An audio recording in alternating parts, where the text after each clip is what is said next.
What's up, everybody?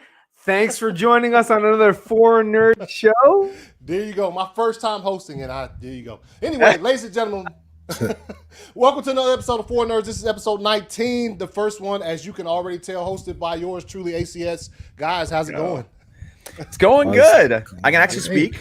Yeah. We're uniform today. Yes, we are uniform today. We're in rare form. We're in rare form as the team. Yeah. You know what, Ryan? This is what you got to get a screenshot of to add to your collage of pictures because this is awesome. All of the This is awesome. 4NERDS. We're the only stream that can do this, so that's amazing.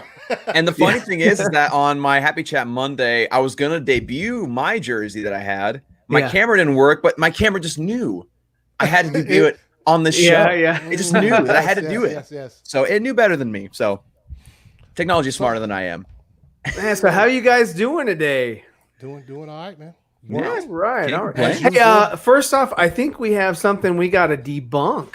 Yes, we do. So, you Dan, as pull up always. that comment? Oh, yes. Here we go. Jumping in the comments, Bat Dan, what is this? I was also I was watching Shazam on HBO Max today and saw Superman's suit was black this time. Now we know Bat Dan is akin to the booze. Yeah. So I think we got to pull this thing up. Does anybody have access to HBO Max today? I do. Of course he does. Let's pull that up, buddy. Let's check it out. Well, that's not it. A Firefox. Has it come? Okay, wait. Has it come up? How do I make it? We see a Firefox logo, a camera, a mic, and a share screen option. Okay. Is that share screen or is that full screen? I have no idea. I don't use Firefox. Or is that screen mirror? Okay, let me change it again here. Okay, I don't know why. I don't know why it did that. Well, Anyways, while he gets that prepared, let's As with every episode of 4NERDS, there is a guest. Johnny Alpha is the name of our guest, and he will be with us shortly whenever he gets a chance to hop in here. But while we wait, let's check out these comments real quick. Nicotina, let's go 4NERDS. Hey, Nicotina, nerds needs to be capitalized. All letters. Yes. And Dan, either that or we have to refer to him as the Nicotarded Show. you can't say that. But he is correct with this one, Nicotina. Smash the like button. Yes, if you are in here, smash that like button. And Bat Dan, my last time watching. This is the first time that you're hosting today, man. I feel like we're expanding, we're growing, we're in different regions. We're witnessing history. Yes. Also, next time I hope I remember to unmute myself as well as the rest. I've done the same thing. I had like to wait. 4 Somebody had times. to come in from another room and come and tell me we can't hear you. So It's been like 4 times, right? When I was talking, I glanced down at the screen and I just saw Dawson. He was like, hey. I was like, have my mic, like, let's go. Bat Dan, yes, my last time watching 4NERDS live, he's changing shifts, right? Is it a new job or new shift? Yeah, new job and shift, right? Because I think he's like 9 to, or no, he gets off at 9 or let us know something. Bat Dan. I thought he said new shift, but yeah, he said we. Let us know the details of your job, where it is, the address, everything. We need to know specifics. Hey, yeah, we'll send you a care package. Bat Dan, we'll get back to this question that you have right here about Robert Pattinson being difficult to work with. And then obviously this one where McLovin's in the house. Really? He has a question about that? I mean, the grammar alone in the article for the damn title should tell you right there that shit's not real. Yeah. It's yeah. What's up, McLovin? Well, that's that topic. Yeah. Oh, hey, Bat Dan. Yes, he has this shirt too, man. He does. That is awesome. That's awesome. Nice. Pretty soon, I hope DC Extended has it. I hope that all of our viewers have it because it is a great cause and it's awesome and it's a great shirt. Well, we know DC Extended has it because we've seen him in the shirt. That's right. Yeah. And you can call me Joker. It's he's getting his delivered, so we're waiting on that. And A lot of other people have gotten there. Can you explain, Ryan, when an order for this shirt is placed, do you know who orders their shirt, or does it just go through the company? I know when somebody is talking to me, like you can call me Joker. He was, hey, I'm ordering this, and whatnot. So he sent that to me, and I'll take people's word for it. Hey, but it doesn't tell me who's ordered. Oh, okay. I'm not a stalker or anything. I just see the amount. I only stalk Dawson. I see the amount of shirts that are sold. You love me, but I don't know. Yes, but I don't know who's gotten them. So I know that there's a quantity, and I hope that the quantity matches the pictures that I get. At the end of the day. So that's my hope. Nice. Okay. So Bat Dan says now we just need Zod to host an episode. Then all 4NERDS. Well, yeah, that's what's going to happen. That'll happen soon. He technically has the guard in order for this to happen. So, Zod, you technically have hosted one when we did your radio show. Well, I guess it was your radio show, but it was on your radio show. Yeah. Did it on your format. That's right. So check that out, Bat Dan. We actually do have a 4NERDS show on the Zod Rider show on the PSN network. Yes. All the shows. So many shows on the Zod Rider show. DC Talk, what's good? DC said, what's up, guys? What's up? Double MJ, what's up, guys? Ray's in the house. Ray, what's up? We're doing great, man. We're doing great. Dude has a fire collection, too. I saw it on Instagram, man. Oh, he did? Yeah. Oh, yeah, nice. he does. He does. Yes. Oh, nice. His Nimwa hat. Oh, yeah. Nice. Man. Okay, I wanted to pull a prank and all on my last time. Okay, yeah, we figured so much. Oh, I see. Oh, he's okay, Zod, you don't have to work so hard. He's admitted that he's full of it. Yeah, Zod's like, I've got to get this from Firefox. Yeah, it's like not coming up on there. I'm trying to, because what I was just gonna do, I was just gonna screenshot it and then share my screen with the screenshot, because for some reason, because I use Firefox as my browser, maybe that's why it wasn't allowing me to. StreamYard likes Google Chrome, from what I understand. Yeah. So yeah, Barcelona, that's all I know. Good. She made it just in What's time. up? Bat Dan. Oh, they're talking to each other. What's up, Nicotine? More chat conversation. Oh yeah. Well, they not only do we get to say hello to each other, they get to say hello as well. Oh, here we go. New job and shift. Wow. Oh, at the Amazon warehouse. Yeah, my son's working for Amazon, so nice. But he doesn't have those kind of hours. Well, it's a family atmosphere here on the 4NERDS. Yes, we have. Yes. I work Friday to Monday. Man. Okay. Like what? 10-hour days? Yeah, let us know. There you go. I think that's how they do it. Yes, Gotham City University. Yeah. Oh gosh, what's the mascot? What's the mascot for GCU? Got straight a criminal. A criminal? Hold on, let me see. Like a little burglar. It's that police officer with that bat. Where at the end of the bat, it's got the bat signal from BVS. You remember the little drawing that was sitting on? It was on the desk at the Gotham City Police Department when Clark went in there investigating or whatever. There's some that say that it's the Knights. Logo? Is that official? No, I was just talking shit. Oh, wow. But there is a.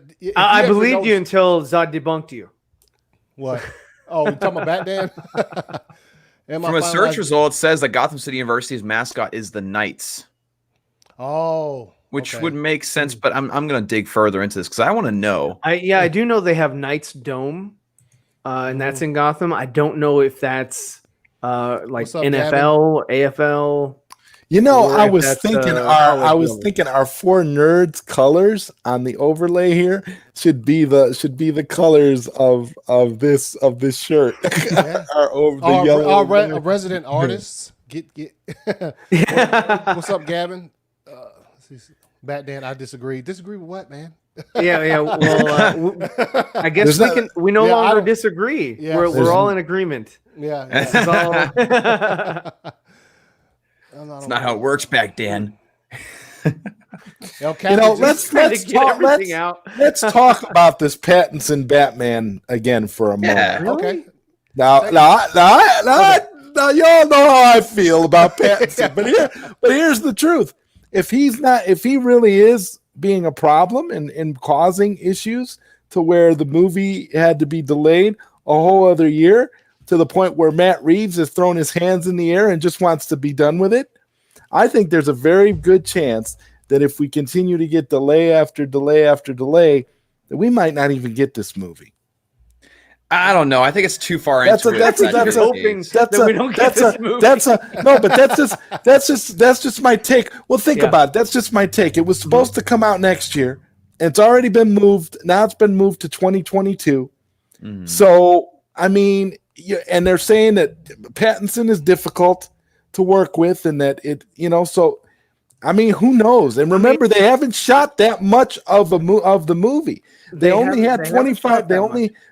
shot 25% of the film at the time that they released that Fandom trailer. They tried to start up production again. It lasted 2 days, and they had to shut it down again. Now, from what I'm hearing, the claims are that it was because Pattinson had COVID-19. But what I'm hearing is that they used the COVID story just as a cover, because Pattinson is very difficult to work with on the set, and he's making it hard, and they're not able to film the way that they want to. So now that's what's causing it all this trouble and forcing it to be pushed back. So I wouldn't be surprised if the movie's only 25% done, if they eventually just wash their hands with it and say, you know what, we got to keep pushing it back.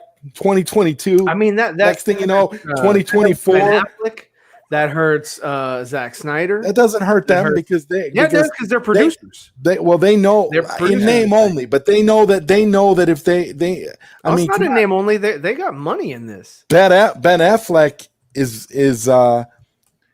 his contract is going to do his Batman thing. So who knows? Yeah, but that's. Well, I mean, I'm not hoping that this happens. I mean, the Flash got pushed back. Shazam got pushed back. Black Adam got all but canceled. Yeah. I mean, because Black Adam's been freaking 11 years. And they're saying that stuff about Pattinson not wanting to work out is true. That he doesn't want to work out. That primarily the majority of the scenes that you're going to see with Batman under the cowl are not going to be Pattinson, because Pattinson does not want to bulk up for the role. So I can't comment on that. I don't know either way. The main thing that I've heard about that whole him not wanting to work out is I've heard a lot of people explain it as him trolling fans, which that's what I they can believe. But, well, that's a spin. It could be a spin, right? It definitely could be. How do we make this into a positive? It's possible. It's possible. I'm not going to say that he's not working out. I'm not saying that he is working out. We saw him jogging, right? And we had pictures of him shirtless, jogging in a park or something. I would say that's working out in some capacity. Let me throw a question at you. He did. Go ahead. Sorry about it. I was going to make a point that I did see him. Then I'll go ahead and make a point. Ryan, you can't cut him out because you're not hosting. That's why Ryan's testing you today. My thing is that I saw him in The Lighthouse just a couple weeks ago, like in the movie The Lighthouse. Yes, and he looks like he was bulked up, like he had some muscle. So I don't think thing with Ben Affleck in the other movies. What was that one that he did during or around BVS where he was like huge, but in what was it, Gone Girl? Was that it? He was kind of he was cut in it was a non-Batman movie, but he was cut. And what was that one? The Night that nobody liked. Into the Night or something like that. Live by Night. Yeah, Live by Night. Yeah. Live by Night. He was still bulked up for that one. So I mean, if you saw that he was bulked in The Lighthouse, then apparently at least shows he's willing. At least shows he's willing to work out for the role to a certain extent. Yeah. So, I'm not saying he was massive, but he was muscular. So let me ask you guys this then: if so, say for instance, like Zod, we heard Matt Reeves say that, but that was a while. If the movie's only 20 to 25% shot, if that is the problem, if Pattinson truly is the problem, do they scrap the movie or just recast Batman? See, I don't know, because my thing is they already released a trailer for this thing. Yeah. So right. I feel like that's gonna be a last Kevin Spacey thing, though, right? Well, right. Remember when they replaced him with a different actor? Right. Yeah. What I'm saying is that since they've already released a trailer, the idea of either canceling the movie or recasting altogether would be their last ditch, like last resort. Yeah, very last resort. No, I'm not saying they're just gonna be like, what? He was I think what Anthony saying is like, what? Forget this guy. We're out of here. You know what, Sparkles? You were never right for Batman anyway. Get out of here. We'll get somebody else in here. He you know what they should get? They should get the one that was opposite of Sparkles. They should get the wolf. That would be hilarious. Taylor Lautner. Yeah. He's not doing nothing. Grown Ups too. He's not doing nothing. I'm sorry, but that right there. I mean, he's got the physique. Yeah, he actually looks better in when you look at him in some of the action movies he's been in recent years. He could pull it off, but that would be hilarious. That would be funny. I would love it, man. I'll go see it a few times just because they did that. If they do something like that, you do realize that Taylor Lautner is like 5'9", right? I don't know. He is short. Michael Keaton is short. Yeah, but like Batman in general is tall. Batman, right, but Michael Keaton is short, and he's Batman. He's a definitive Batman who's coming back in the Flash to portray Batman again. Right, but that's Michael Keaton. That he has nostalgia to help him out. This is a new actor we're talking about here. What podcast are you asking about Batman? He has nostalgia now. I think he's talking about yours, Zod. Oh, if you're talking about the Zod Rider show, well, all you got to do if you can get the SoundCloud app. That's what I listen to it on SoundCloud. Yeah, and you can just listen to it on SoundCloud, or you can just watch it or listen to it live, like a real fan. I've gotten to the point. I've gotten to the point where as far as like the live thing goes with that, those kinds of shows, because they're audio and you can listen to them, people tend to listen to them. Will listen to them more on their own time than they do for the live. So for me, I kind of feel like the podcast aspect of it, being able to listen to it whenever it's convenient for you, is better. Yeah.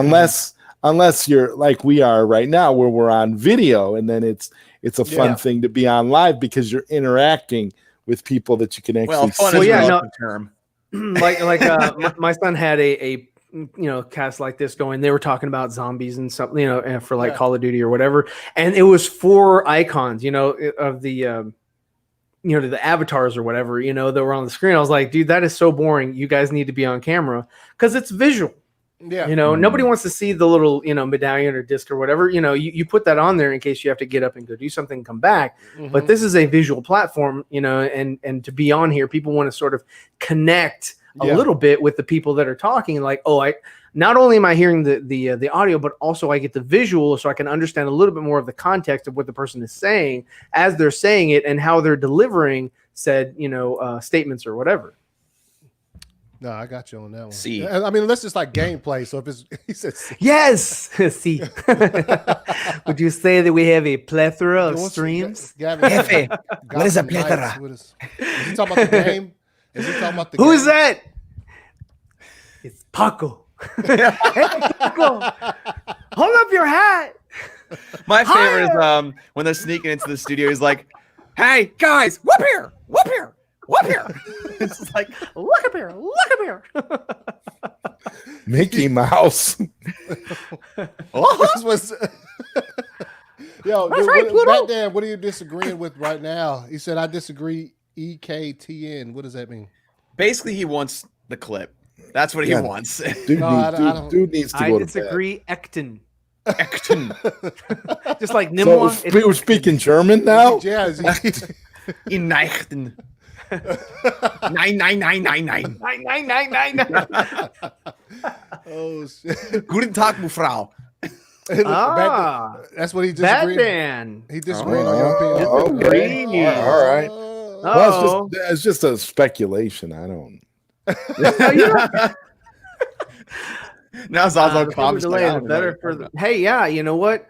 I mean, this is not going to affect. I don't think this is going to affect Zack Snyder's stuff because Zack Snyder's already this month, and he's already got a lot of his stuff done. He's just doing pickups and additional footage. And it's only be a week of additional footage, isn't it? Like only a week. Yeah, it's not that long. Yeah, it's not that long of footage. He's not shooting a whole movie. He may be done already. He may be done by tomorrow. And guess what? It's a done deal. I mean, his is the I saw that and Wonder Woman 84 are 2021. You know, and I think they're both going to be streaming. The movies that are getting pushed back though, if Zack drops this first quarter next year, like it's said to be, gonna crush it. Because there's no alternative. He's got nothing that is exactly. Unless they were like stupid and said, "Hey, let's drop Black Widow or something." I mean, but I mean, there's not that big. There's not a lot of there's not a lot of people that are like pushing for like, where's Black Widow? We gotta see it. You know, might as well put Black Widow. Might as well just put Black Widow on Disney Plus as an incentive for subscribers. Yeah, because you're not. I don't know why they didn't go with Black Widow instead of Mulan. That was the movie that would have Black Widow would have made. Well, no, because Black Widow was it was a Marvel property, and they want that Marvel crap to get in the theaters. Whereas with Mulan, well, then put it in theaters. Then there's a few theaters open. Put it in theaters. You're not going to make any money, but put it in theaters. Mulan was a misstep. Let it make $62 on the weekend. There was no right.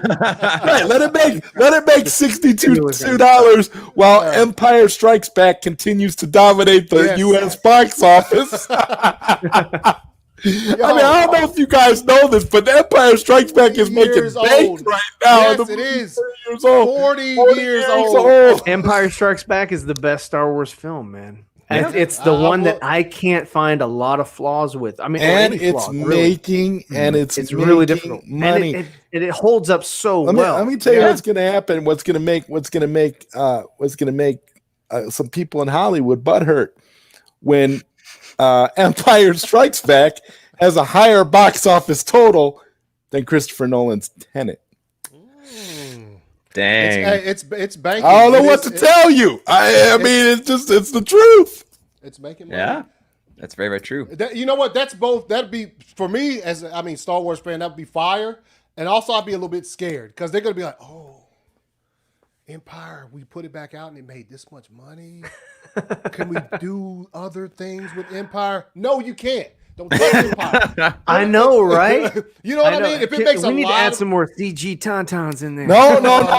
You know what? You know what's going to happen. You know what the scary thing? You know what the scary thing that's going to teach? And I think I know where you're going here, Anthony. Yeah. Scary thing is Disney will be like, we know where we've been going wrong. Time to remake the original trilogy. Oh no! Oh, I think they will eventually. And maybe they'll start it off with episode 1 and go forward and do all of them in sequential order. And the original trilogy, maybe they'll have the correct. Maybe they'll have the correct titles too. They'll change the titles of all of them. So. Episode 1 will be, all the way to episode 6, and then it'll be like, we're done. So what do we do now? And then they'll make some more spin-off movies, and But see, but I'm saying Hollywood is notorious for getting the wrong message when certain things occur, and so that's why I'm saying that's what that could tell them. Like, what else could we do with Empire? You know what? Yeah, we could remake the original trilogy, and then what you do is you release the other 2 in theaters again, or give me this big 4K something. But we're just looking at his hands like. If they try to remake those movies, I hope that I am not alive. I do not want. Right. I'm hoping too that at that point we're all dead and gone, and it's just something what they'll do when they remake it is Luke will be the princess, and Leia will be on the farm, and she's the one that has to go save Luke from the Luke. Right. Luke will be the Death Star, like, hello. No.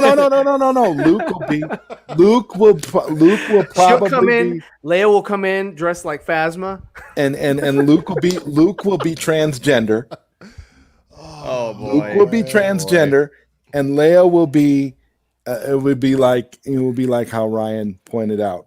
Again, like I said, my Back to the Future trilogy. There's just our trilogy review. There's just some things they just don't touch. Yeah, you just don't touch them. Back to the Future, Star Wars, the original trilogy, and there's so many things you just stay away from. Leave it alone. So Dawson, speaking of what do you want? Your Back to the Future retro review. What was this Doc Who? What was his name? Emmett Brown, and I said it in the review. Hey, look, he said it. I said it in the review as well. If you actually Dr. listen. Emmett Brown, yeah, like Emmett Brown. Dr. Marty McFly Emmett Brown. And Dr. Emmett Brown are in. That Marty McFly and Dr. Emmett Brown are in.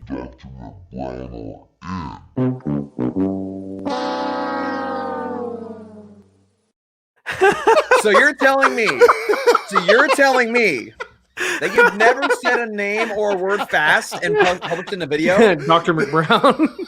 I was listening. I'm sorry, I heard that a couple times. I was, who the fuck is Dr. McBrown? Yeah, I know, because you mentioned it to me 3 times on 3 different social media platforms. I know. Like a child. Dr. McBrown. That was so funny.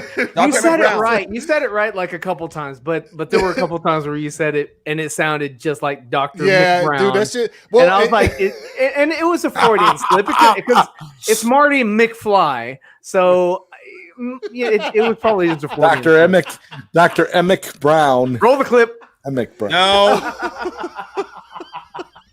No. Dude. Marty McFly and Dr. Emmett Brown are in. That Marty McFly and Dr. Emmett Brown are in.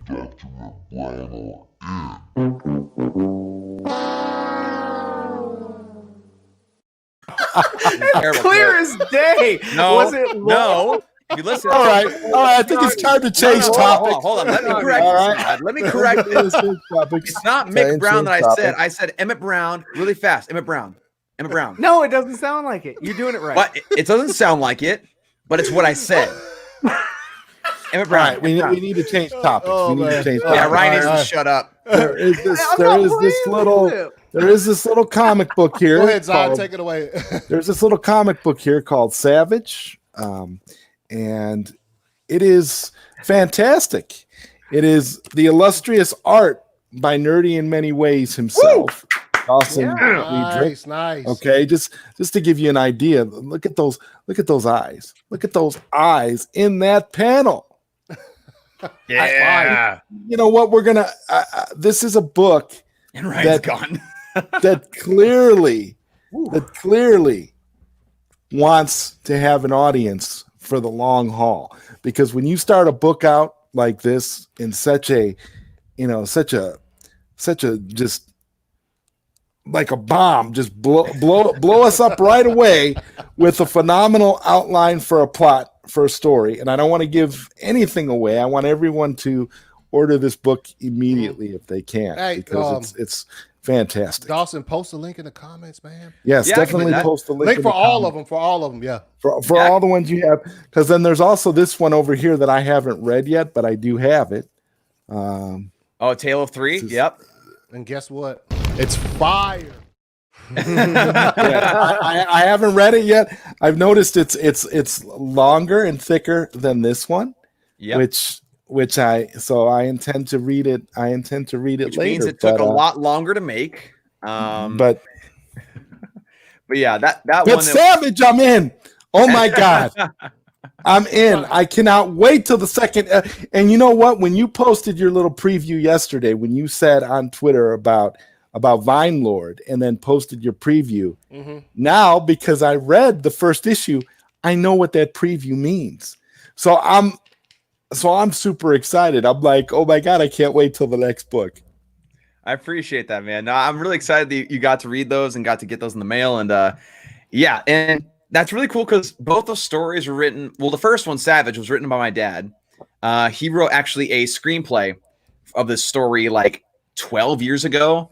And he tried to get it to like different people. And for some reason, nobody was taking it, even though it's a fantastic story. And I actually decided to make this comic as a gift for my dad before my wedding. And so he didn't know about it at first. And so like the 3 months before my wedding, I worked my butt off to draw all those images, get the thing put together, publish it. And I gave him the first ever edition the night before my wedding, which was really cool. My dad teared up, and it was a really cool gift for him to get. Finally see that work, get put to a page or get put to something. You made your dad cry, man. You made your dad cry. I did. It was hard to do. It's really hard to do. Horrible gift. Hey, Dad, I make you cry. I am the official promoter of Nerdy in Many Ways, aka Dawson. So for any, opportunities or anything in regards to Dawson, get at me at zodrider@gmail.com.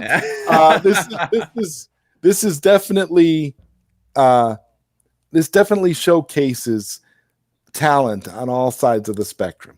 The story is compelling and the artwork is eye-popping and beautiful. So and the exciting part about that comic is that I drew that like over a year ago before I knew all the tricks and stuff about Procreate. Oh, nice. And so now I'm able to do it much more efficiently and it's really, really exciting. And I'm really stoked to get the second one out there because the second one, it's gonna be fire. Like so now your dad gave you the full screen, so you have access to the full story. I do, yes. So how many comics is it going to be possible to do an entire series? Oh yeah. Yeah, because that comic right there, that is like the first page and a half of the script. Oh shit. Like it's not even that deep into it. Like not even close. It's a long story. And he has a sequel already written. No. So like you could have a follow-up series of comics. Mm-hmm. So that'd be pretty awesome. So you've got an outline for which to base an entire franchise of comics, basically. Exactly. So what you're saying is you could get further than 2 seasons of CW before they run out of story. Right.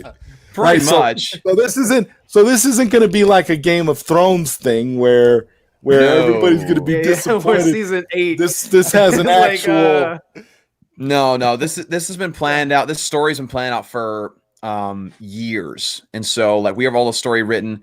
But with the other one that I had is Vine Lord, which just came out, and that one, the script just got finished like a year ago. But like all of these have definitely very much arcing stories. So isn't Vine Lord about the same size in pages as this one? How many pages is that? Or is it a little bigger bigger or the same as Tale of? It's closer to Tale of 3 than it is to Savage. Oh, okay. So it's Vine Lord is like kind of the origin comic. Not really the origin, but like it starts to hint towards an origin. So it's it's really exciting. I'm just excited for you guys to see it. Nice.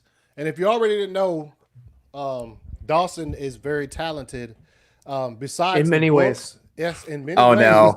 He also does this. And if it looks like we were scared to death, like a couple of kids just trying to save each other. Oh, yo. My hair. Man. That was I could swear I saw a unicorn.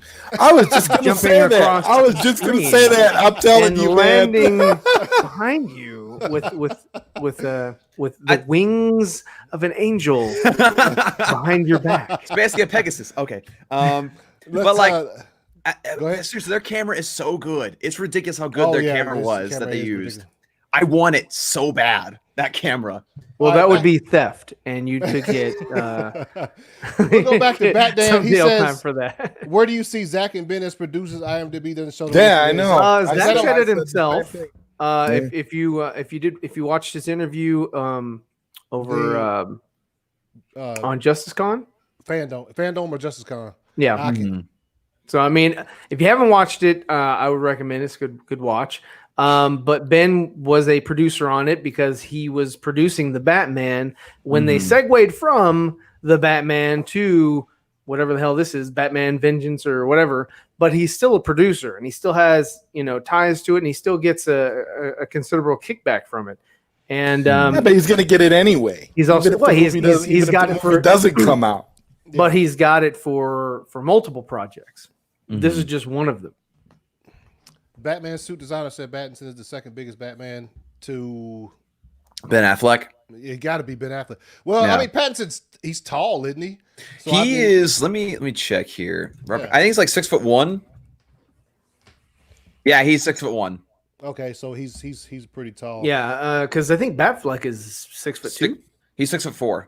Yeah, he's taller than Henry Cavill is. 4. Yeah, he is taller than Cavill. Yeah, I think Cavill is either 6'2" or 6'3". Yes, he is bigger than Bale and Keaton, both of them. Yeah. Well, Keaton, of course. Affleck would wipe the floor with Bale, 100%. Yes, absolutely. McLovin says 5'5" Batman Lautner. Yeah, 5'9". Oh yeah, gotta give him some credit. 5'9". Give him 4 inches. Esken. It's the German. Esken. And I'm referring to Zod's general opinion on Battinson. He just doesn't agree. Okay. Well, I mean, that's just how I feel about it. I mean, the movie's already been delayed to 2022, so when they make the 2024 announcement, I think it's pretty safe to say Barcelona. He always Ryan right. loves to see it. He loves to see the comments. How much you paying these Simps? Simps. I'm just kidding. Oh no, not Just kidding, Varsity folks. B. That would be fire. Don't worry, Dawson. I got you covered, bro. I got you covered. Batman, Sounds like my biggest fan now. They do need to release that in theaters. That's actually a good take, Batman, for a change. It would have cleared up confusion. It would help it out. I mean, it would give a reason for people to go back out into theaters. You know, don't because I mean, a lot of these theaters are like playing older movies now because they don't have new movies to play, but they're still playing some movies to kind of get people out. That would be a movie that I would recommend to some theaters. If there are any people who I'd go. That would get me to go. I mean, they were going to have that. You know what? This is Detroit. Zack Snyder. Ryan. Yeah. So if BVS Ultimate Edition was released in theaters, Zack would probably put additional stuff in there that we haven't seen before. Well, no, see, the thing is that it was going to. They had a special event in Detroit that got canceled. But what he did, he pre-recorded a video for the people who were going to be there, but he wasn't going to do anything additional to the movie. It was just going to be, released and it was going to be shown on the big screen. Well, didn't they show? I thought he had a. No, they when could you remember? I can remember like 3 days after the initial release of BVS, Warner Brothers announced BVS Ultimate Edition on Blu-ray. I pre-ordered BVS on digital. Yeah, the day that the movie hit theaters. Yeah, because and when I pre-ordered it, it said as part of the pre-order bundle for Vudu, it said that you get the Ultimate Edition. So they knew back then that was all part of the marketing campaign. But when the movie came out and in the first 5 days the response was not what they were looking for, then they were like, "Well, guess what? Ultimate Edition on No, they thought that the cut down version was going to be kind of good enough, and then hey, we got additional scenes here, for if you liked it, you're gonna love this, but it was cut so poorly that it was incoherent and it was obviously a studio cut up. I'm pretty sure Zack probably didn't cut that version. Because if you look at the scenes that they changed, like for example, there's a scene where Henry Cavill's Superman is in the kitchen like cooking and the TV's on with a news station. In the Ultimate Edition and the theatrical cut, those news stations are saying incredibly different things. Yeah.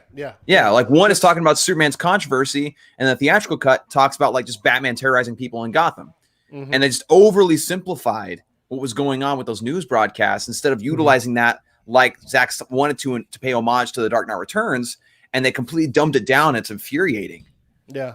No, they did release it. It came out on I think it was IMAX. It was just out for like one showing because I know people who got to go to Atlanta and see it when they showed it in Atlanta. Just the Ultimate Edition in theaters, like an IMAX screen.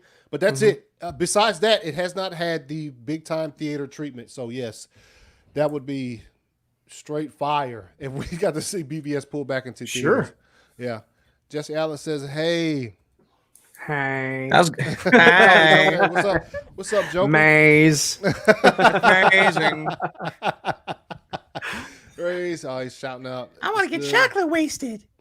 So you talking about Star Wars? No, that's an absolute No. I mean, I don't mind if they keep messing with it, but you're not going to reboot it. You reboot it, then I'm out. I'm complete. I mean, I'm at the point where I'm like, I'll watch Mandalorian, I'll watch some of this other stuff they're making. But if you do that, then I'm just like, Star Wars, what? I mean, I got my movies, I got the physical media. I could care less.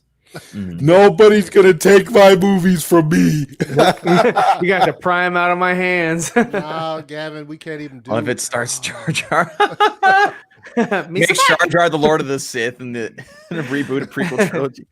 The Lord of the Just Sith. As long as Han shoots first in the remake. Oh, hey, no remakes, dude. Oh. No. In this version, Leia stays there, and she shoots in this version, Han Solo is not a Corellian, and he doesn't look human. He's kind of like reptilian. He's green and reptilian, like George Lucas originally intended for him in the Star Wars. Yeah. So I'm assuming you guys are all on the side that Han's shot first. Yes, he did shoot first. Good. And he also had a lady there with him. Because he was a ladies' man. Yeah. And she got cut out of the movie too. So, yep. I mean, and that just shows you that he's a no nonsense kind of guy. You know, when George changed it, he was like, well, he's a hero, so therefore the hero can't shoot first. I'm like, no, it shows foresight. It shows I know what this guy's going to do. This is Wild Wild West, and he's a smuggler, like he's a smuggler. So he's not a good guy. He's not. He doesn't become. He didn't want to be a part of the rebellion in the first place. He didn't want to be a part until of it. After he gets paid and decides I'm going to go back and help Luke with the Death Star. Yeah. So that's when he shifts. It's not until then. Yeah. Barcelona. Yeah, I know. I hey, good take, Barcelona. So yeah. What you talking? Jesse said I still need to see that full video of Dawson. Hey, man, put the link in the description, Dawson. No, I'm good. I'm good. Right. I'm gonna find it in a second. I'll pop it in the comments for you. I'd prefer if you gave him the second. Why don't we just get an acapella version right now from Dawson? Nope. Oh wow! Way to put Dawson on the spot. I tell you, that's I'm just saying. I mean, he's talented in many ways. I will say that I'm going to be talented in many ways. Yes, I will say that I'm going to be posting a cover here within the next couple of weeks, and it's going to be Everlong by the Foo Fighters. Okay. That's going to be fun. Looking forward to that. Yeah, that's going to be fire. We already know. And I got my man Ruben Harris from Raw Rocks working on the music. So. Yeah, y'all smash that like button. Hold up real quick. That is one of my top 3 favorite songs ever, Dawson. It better be fine. Hey, there you go. That's my dad's favorite song of all time. My dad loved that song all throughout my life. Everlong is fire. Yeah. And the acoustic version's good too. Yes, the acoustic version's fantastic. Their shows are a bit long, but when I go, what they do is they always play it. They play their whole set, and then they'll act like they're gone, and then they'll come back and play like 3 more songs. Everlong is always the last one, and it's like 3.5 hours into their set, they're back. They're playing. Yes, but I mean, you're gonna stay there because Everlong's fire. You know, there's a classic song out there that I'd love to hear Dawson do a rendition of.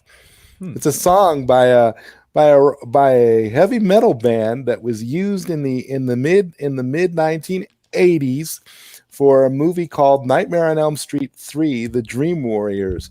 And the band is called Dokken. And the name of the song is called Dream Warriors. And I would love to hear Dawson, who's talented in many ways. You'll have to message me. The only thing I remember about that movie was the nurse. I will actually send you because they did an acoustic version, like an unplugged acoustic version of that song. It's fire. I will send it to you, Dawson, so that you can see what I'm talking about. I'm always looking to expand my Spotify because I found out that I listen to a lot of either 80s or 90s rock, alternative rock from the early 2000s, country, and like some very, very limited rap. Very limited. So, yeah, I need to expand. Bars, Dawson? No. Dawson drops bars? No. No, I listen to, not sing. Listen to. Okay. Like a little bit of Eminem, but like not much more than that. All right, this is Ryan. Are you having Star Wars Episode 3 tomorrow? What is it? No, and I'm not doing it on Fridays. The last two just happen to be on a Friday. Yeah. But yeah, no, I'm gonna try to work with Enosh if I can to do this month's Star Wars Wars, but it's not going to be this week. So what's this new Star Wars episode going to be? Are you gonna? We haven't decided yet. All different people like before, or are you bringing us back, or what's happening? I mean, he doesn't want to face me. Huh? What? Yeah, that's right. Well, you heard me. Well, me and Ryan are on the same team when it comes to Star Wars, so that's why I'm like, okay, well.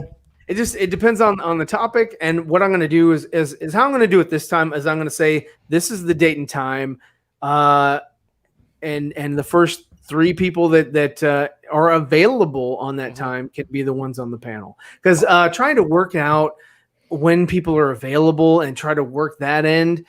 And it makes it for scheduling. So you just basically throw the ball up and see who. It takes this thing called communication, which Ryan just can't do. No. I kept talking to Fatal and everybody, and I was just like, you just always kept moving. And I was like, all right, forget it. It's too difficult. So yeah, I was done. So that's what I'm going to do from now on. I'm going to say this is the date and time for episode 3. Can you make this time? The first 3 that respond say yes, you're in. and ladies and gentlemen, our guest has finally joined us. Hey, here we go. Johnny's in there. What's good, Johnny? What's going on, Johnny?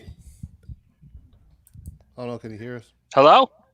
Hey, what's going on, man? Hey, what's going on, guys? How's it going? I've been having trouble trying to get this program to work. It's brand new to me. I use Hangouts for my show, so terribly sorry about all this, man. No worries, it's all good, man. It's just good. It's just good to have you here, Johnny. We were talking. What's going on, Zod, man? Man, we were talking about this great indie comic that nerdy in many ways, Mr. Dawson over here, did the artwork for, and I was telling the gentleman here that this book is something that is right up your alley. It's called Savage. You definitely need to check it out, Johnny. Oh, for real? Yeah, no, I mean that's my gig. That's what I do. I like to find the diamonds in the rough, the stuff that's buried beneath the drivel, if you will, and I like to point it out to people. So yeah, I'm very interested in checking your book out. I am really into crowdfunding right now. Like Kickstarters are like my thing. Like I've really kind of taken that into heart. So yeah, that's what my calling in life really is, in my opinion. I just love to help people find their next favorite comic book. So if you need help with that, man, I'll promote the hell out of you for finding you. your next favorite comic book. I may have found it. This is fantastic. I think you're gonna love it, Johnny. It's your. I mean, then the artwork is just eye popping. It just jumps right off the pages, man. I mean, I appreciate that. Zod's just so nice to me. I always appreciate that. Dawson, why don't you give a brief rundown on Vine Lord too, since that was just released. That's going to be coming out. Can you?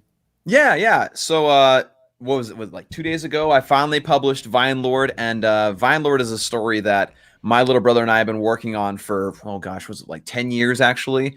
And we finally started putting it to pages this year, and it published last week. And it's the start of it's kind of like a fantastical hero origin story, somewhat anti-hero, but it deals with a lot of like fantastical elements, different things with like the balance of life on Earth and stuff like that. And I don't want to give too much away, but it's very, the way my brother wrote it is very unique.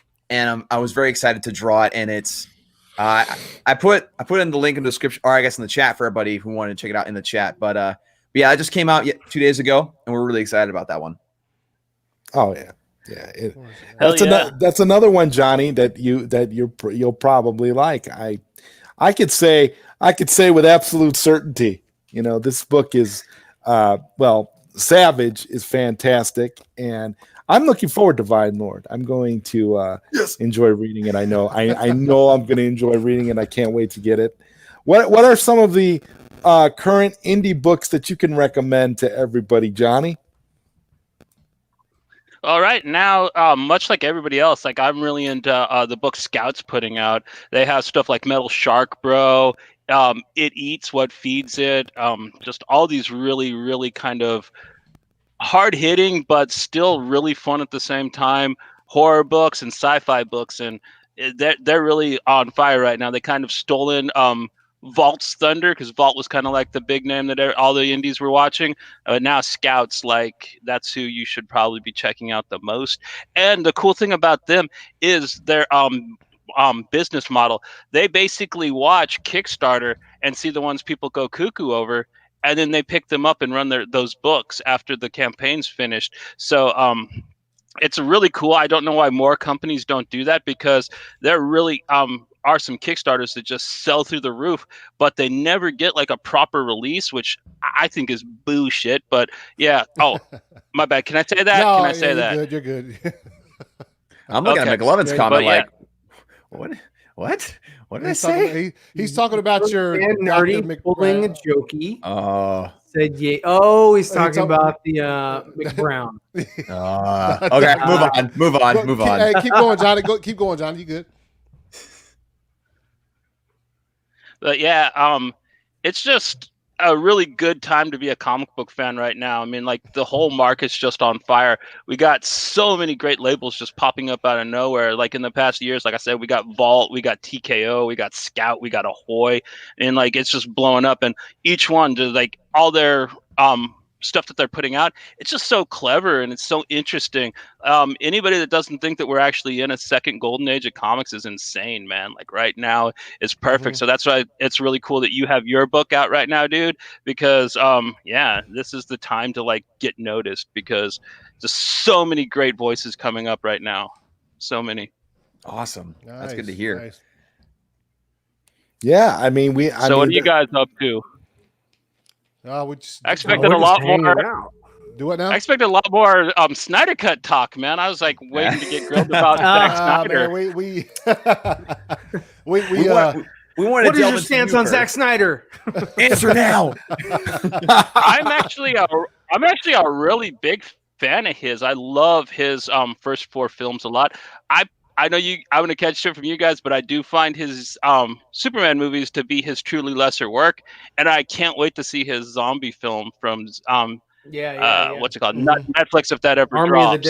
Army of the Dead, yeah, man. Oh yeah, because he started as a horror director, and it's going to be really good to see him go back to zombies after getting his legs and making those big visual films. Like, I can't wait to see what he does with it, returning to it. Oh, absolutely. Yeah. And we know now we've also got an animated prequel coming out too that is going to is going to for Army of the Dead, that's going to tie it all in and give us some more insight into that world. So hopefully that anime will come out before the movie. Oh, I don't know. Maybe you guys should get a hashtag on it, man. And like, even if we don't get it when it's supposed to come out, 3 years late ain't too bad, to tell you guys the truth. You know what I mean? That's a pretty good. Oh, you mean on the Snyder turnaround? Yeah. Oh man, nah. But that's one of the weird things about Army of the Dead is we've seen nothing. Like he worked. on that. No trailer, nothing. He worked on that movie for a few years, it seems like, and then once last November happened, and obviously Warner Max and all those came to him and said, yo, finish your movie.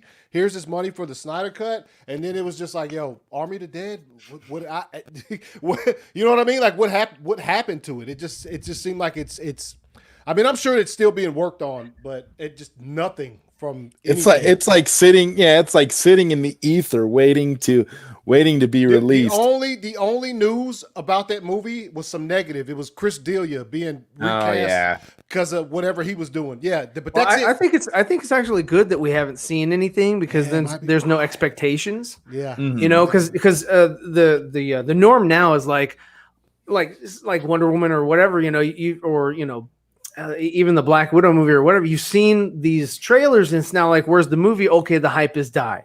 Hype is dead. The hype train is over. Well, with his, the hype train never started, so they can start that when they have a clear perception of when this thing is going to, when they can release it on their platform, and when they do, that's when they can, really hit the pavement, running and say, we're starting the hype train, and then they'll see the fruit of that labor. Yeah. Amen to that. I hate knowing everything about a movie before it comes out, like how it is now. You know literally everything about the damn thing before you go and see it.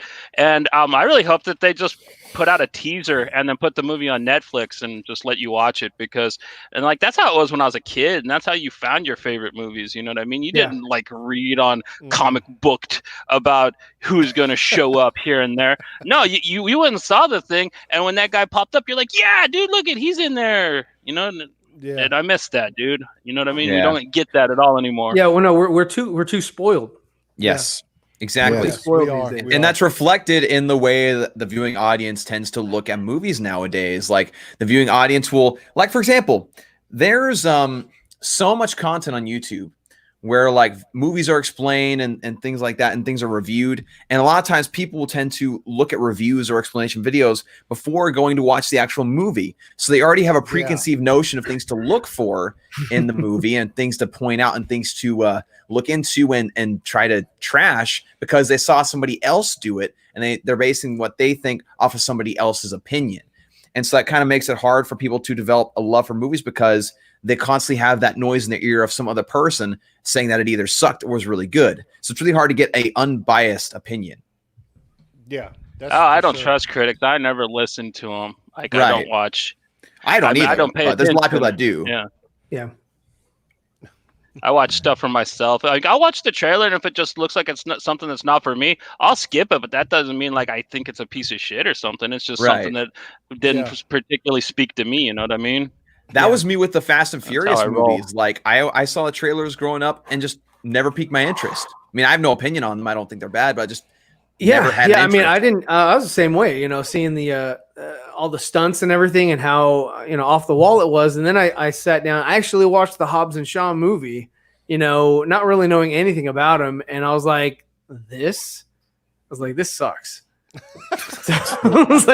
You said that. Ryan says that to everything. This sucks. That sucks. I love a lot of movies. I just my taste is very particular. Just don't ask him about Logan and Bloodfather, and you'll be okay. Let's steer from that conversation. All right. Yeah, we don't want to get heated. To be honest, Hobbs and Shaw is a bad representation of that franchise. It's a guilty pleasure of mine. I'm not going to sit here and try to tell you the Fast and Furious movies are good, but they're just simple, dumb fun. But Hobbs and Shaw was terrible. I would say try watching Tokyo Drift, and if you don't like that one, then you won't like any of them, because that's literally the best one. So that's the one I saw most trailers for growing up, was for Tokyo Drift, and every time I saw it, I was just like, did James Wan direct that one? No. No, Tokyo. I think that's the first one Justin Lin did. Justin Lin. Yes, Justin Lin did. That's who did that one. Yeah. Gotcha. Yeah, I can't. Yeah, and it is. I agree. Tokyo Drift is the best one in the series. They've never had a better one. So, well, they pulled Gal Gadot from there, so at least something came out of it. Jesse Allen is talking about our debut single is "You Are Fire." You are fire. Speaking of fire, did you guys see? You remember the song that Chris Daughtry debuted on DC Fandom? Oh, good Lord, no! It dropped yesterday. It dropped like a hot mess. A rock. See, the thing is, you guys didn't even listen to the song when it debuted. You guys just spoke the entire time, so you couldn't hear the freaking song. We tried to make it better. I tell you what, I will never forget that. I will never forget the panel. We were watching DC Fandom, and it was Dawson's. It was on Nerdy Anyway. Yeah, we were. Daughtry came on, and he was like, "I made it worse." I was like, everybody shut up. Hey, everybody, shut the fuck up.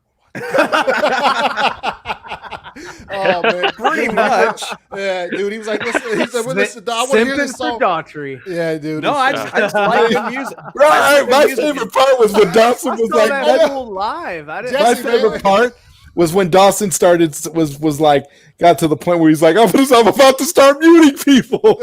Yeah, because I was trying to listen to this brand new song and nobody would shut up. He was wearing a punch. I was like, man, this guy's it's. I mean, you think it's that's what happens when people are rude. It pisses me off. you think his hose had runs in them. Jesse said, "Why is the fourth single called Hats?"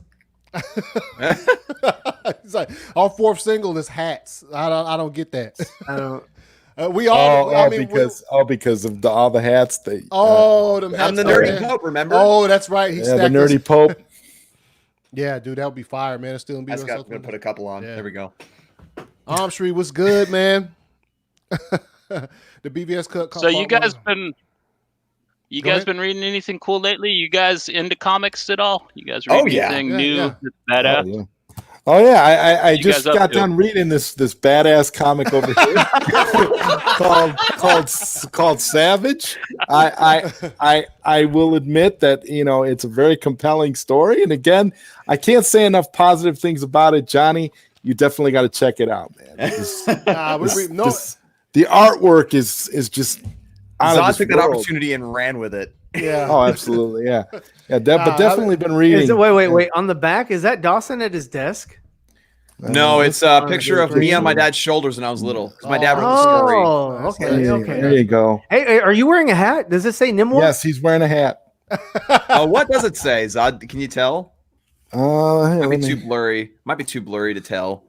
I got the flashlight here. I'll look here. He's got the blue light, so he's gonna check for fingerprints. Don't make Dawson cry, man. You can't really tell what's on the hat, but it looks like it's a red hat, but it doesn't. Okay, it might be. I thought he was gonna read the the little like real heartfelt and yeah. To my loving father, who's always been there for me. Where is this way?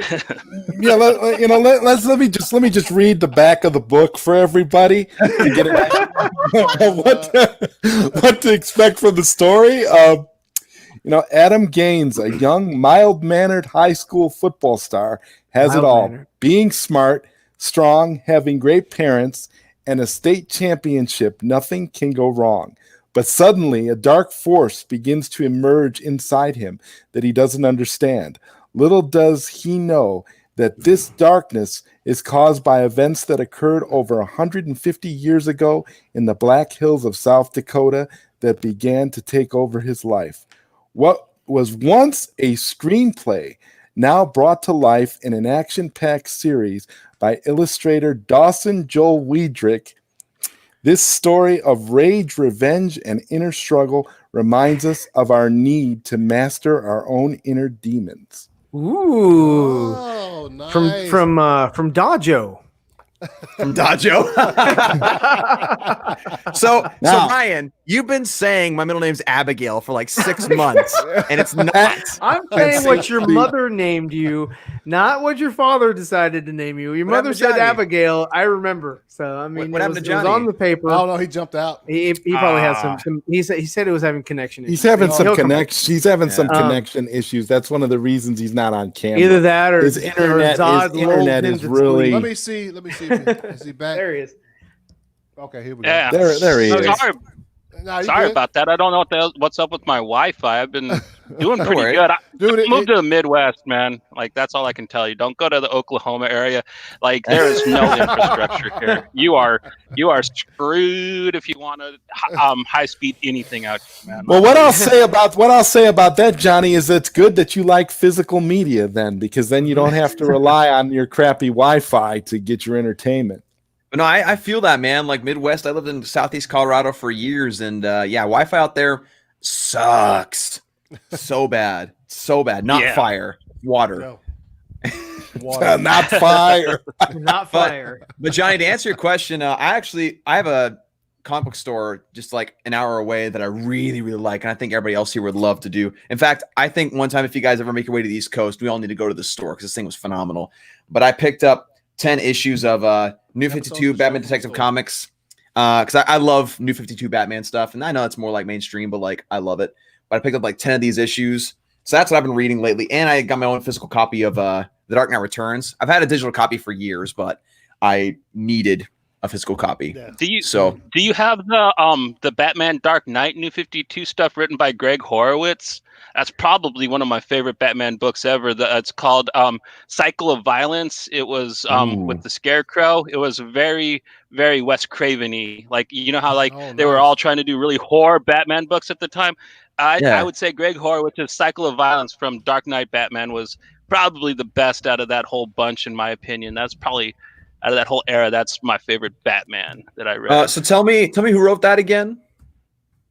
Greg Horowitz and Dave Finch did the art. Okay, let's see. Batman, Greg Horowitz. All right, I'm gonna have to find this. You might have to send me like a link to it on Twitter, because you'll see the cover. It's Batman with his mouth sewed up, and it's really gory. It's very disgusting looking. So yeah, you'll probably know it when you see it. Okay, like the trade has that cover. So I'm gonna be busy looking this up, guys. So go ahead and take it over. Oh, okay.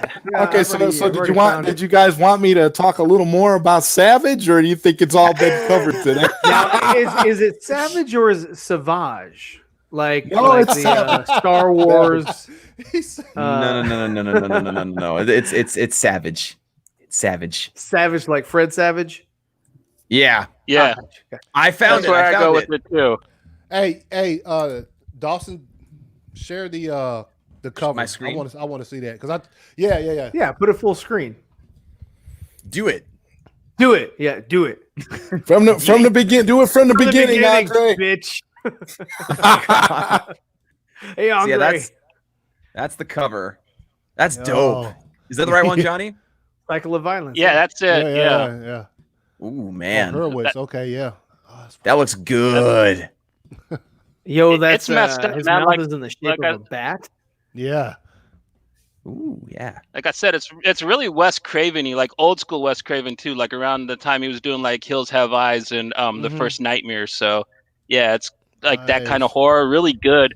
I like the detective comics too, especially the stuff that Tony Daniel was doing, because of his delays and stuff. When they pulled him off and put Layman on, the book totally lost its steam, which kind of sucked. Yeah, all the ones that I have are Tony Daniel. Too, with the Texas Chainsaw Joker. Yeah, Tony Daniel's a G, man. Like I've loved his art since the '90s when he was doing the 10th at Image. Yeah, he can draw pretty girls and cool monsters back then. Now he's like way better. But my one of my favorite artists is Greg Capullo. I love Greg Capullo so much. His work is just I try to emulate some things about his artwork because it just resonates with me so much for some reason. I just love it. Yeah, he's another 90s Image guy. He used to do Spawn and Angelica and stuff like that before he got all famous. Yeah, which is cool. I like that.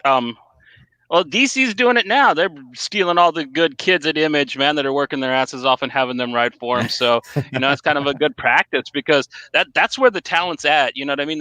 There literally is a ladder. You start at like Scout and Vault and those, and then you bump up to Image. And like if you get noticed really good at Image, you're working at Marvel and DC in a year, which in my opinion isn't really too good for those guys because I do not like editorial mandated shit, which is mostly Marvel. DC's not as bad at that, but yeah, I don't take it too kindly when some of my favorite guys get picked up by Big Two because I like what they write, you know what I mean? But at the same time, every now and then they'll turn out a really good Batman book, like Tom King's The Warrior Jokes and Riddles or Horowitz's Cycle of Violence, you know what I mean? There are some good stuff coming out of those labels still, but it's rare in my opinion. Like I know some people just utterly love that stuff and like what you like, read what you read. But yeah, for me, I kind of really, really like when creators get to cut loose with their own stories more.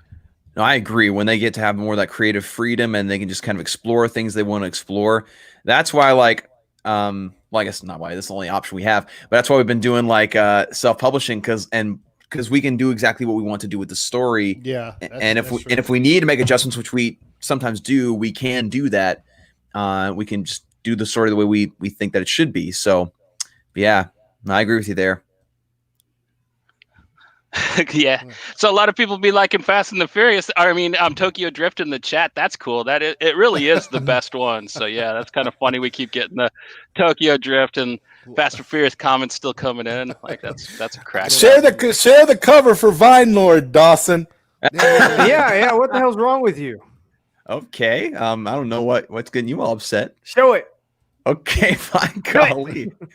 I was looking for more of that comic, but okay. Fine. Let me get back here. All right. Oh man, he wasn't even on task.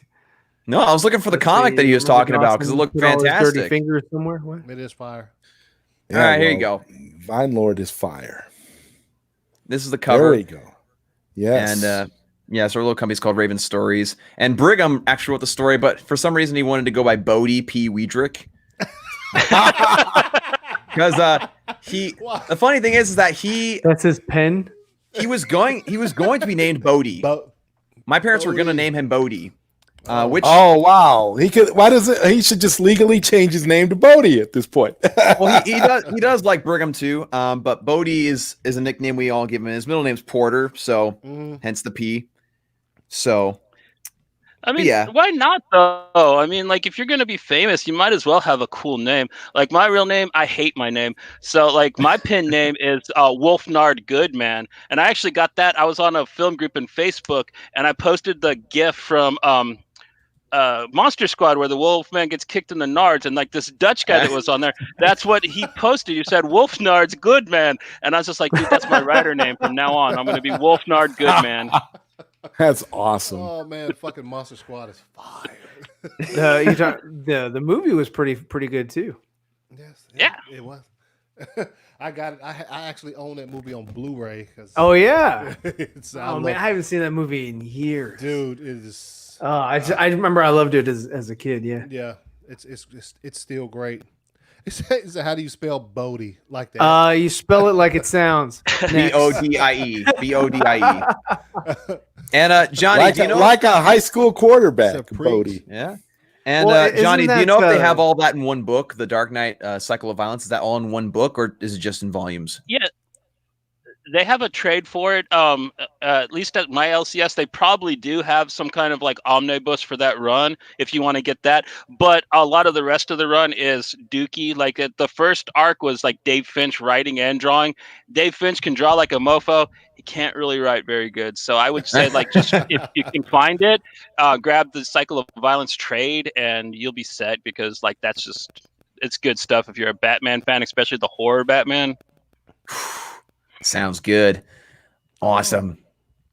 I found one in French. Oh, it's probably oversized and French comic books are so cool. It says Batman le Chevalier Noir. Batman le Miserable. Jesse sent me the link to that book. Jesse said he wrote Grey Poupon. He wrote a book on Amazon. Pardon me. Do you have any Grey Poupon? Name the movie, please, somebody. What? I remember those commercials from when I was a kid. Like they would like roll up to. Are you talking about Wayne's World? Yes, thank you. Because they got that from the commercials. I know, but the movie quoted it and made it famous for me. So, excuse me, are those Bugle Boy jeans you're wearing? Anybody remember that one? Yeah, I do. Kind of the same thing. Pull it over, talking to somebody, asking them some random shit, and then just driving off after they answer. It's like, I guess that's how you advertised shit in the 90s. Nice. Fucking Bugle Boy jeans. I remember some. Bugle Boy was the bomb. Yeah.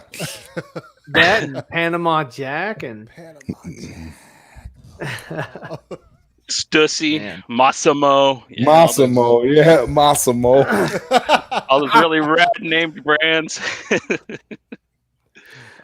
What was it? British Knights? British Knights. Yeah, British Knights, the BKs, man. Yeah. What was the shoe that had the zipper on the side? It was a shoe and had a zipper, and I think it was like a fox logo on it or something. Kangaroos? Was it kangaroos? Kangaroos had a pouch. Yeah, because it had a pouch. Yeah, okay. Yeah. So it had been roos. Yeah. What's in the pocket of those roos? That's what the commercial used to say. Yeah. That is so stupid. The zipper? The zipper, that sounds like something LA Gear would do. LA Gears, who I would say probably did that. That sounds like sounds like an LA Gear marketing play. Put a zipper on the shoes. Hold up. Roos. Yeah. Well, there was no Ruse shoes. Yeah, there you go. And it had a pocket. Ruse yes, shoes. it was Ruse. ROOS. Just like under Ruse. Oh man. So Johnny, when did you first start like actually creating your own art?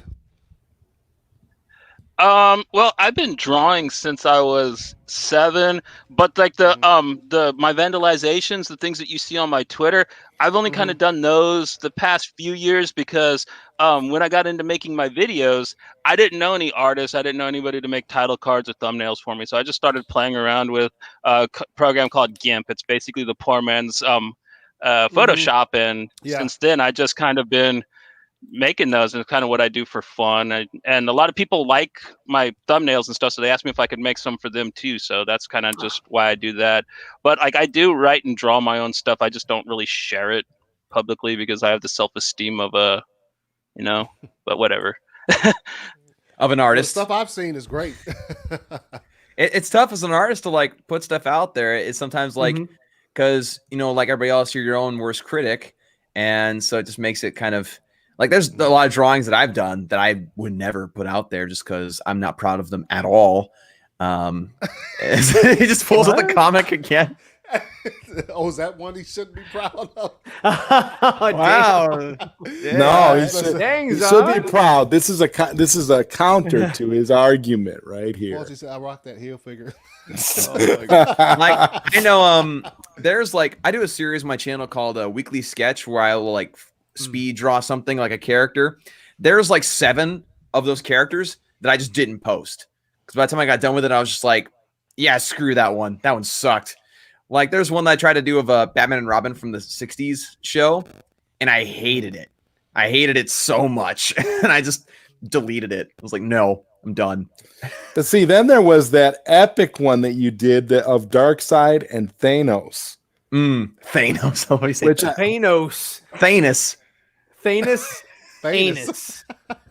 They hate us because they ain't us. Thanos.